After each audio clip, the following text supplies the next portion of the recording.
Thank you, Mr Speaker. My question is to the Minister for Better Regulation and Fair Trading. Can the Minister update the House on what steps the government has taken to create a fairer, more modern rental market? Minister. Thank you very much, Speaker. Can I also thank the member for Penrith for her question? What a hard-working member. We were out there recently in her community doing the first community cabinet meeting, and I tell you what, in a few years' time, you guys have got no chance taking Penrith from the member from out. You've got no chance at all. And before us, I can also just send our warm greetings to our Samoan friends. I get, as the member from Macquarie, I have a lot of Samoan Australians, so a warm talofa. And whawhatai lava for joining us today. So thank you very much. Speaker, I particularly welcome the tone of the question from the member for Penrith, because as we all know, the rules governing our rental market are indeed outdated and quite unfair. I know the member for Penrith knows this fact, and as we deliver our promise for renters in her electorate, like in all electorates too, whether you're on a short-term rental or a fixed agreement, but there's also a new class of renters, our colleagues. They're called the Liberal Nationals, because they're permanent renters in opposition. They're going to be there for a very, very long time, Mr Speaker. Permanent renters. But don't you worry. I'm going to make our reforms are going to make your renters very comfortable, Mr Speaker. I'm going to make them very comfortable. You can bring your pets to make sure your benches are very comfortable. Don't about that. And we will never, ever evict you from that space. Don't you worry. You'll be very comfortable. Mr Speaker, as we know, renters are actually under enormous pressure on a very, very tight market. I know my colleague, the Minister for Planning, and also the Minister for Housing are working extremely hard to ease that pressure by increasing the rental supply. And of course, but in the meantime, we know supply does take time, but that's why we're moving on our rental reforms. But I also note, of course, Mr Speaker, that reforms to our rental policy also has bipartisan support. As I note, of course, during the election, the Liberal Nationals also support changes to our rental reform around no grounds evictions and, of course, data protection. So it's good to have this general noise. Support. Member for Willoughby and I'm looking forward group to ensure that they meet their words when our reform is actually implemented in this House. Member for Rockdale.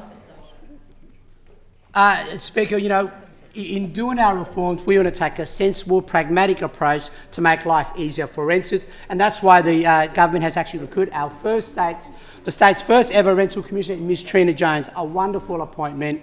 Trina is a fearless and pragmatic advocate for those in the rental space. She will encourage cooperation and a fair engagement between renters and owners, and she'll finally give renters in this state a voice about a system that affects so much of their lives. She'll be crucial to implement our reform agenda to make Member for Penrith. Mr Speaker, I seek an extension of time for more information. An additional 10 minutes is granted.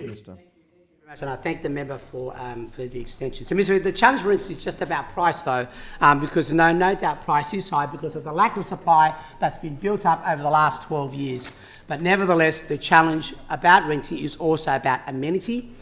Price matters, but so does the standard of living for a third of those who actually rent in the state.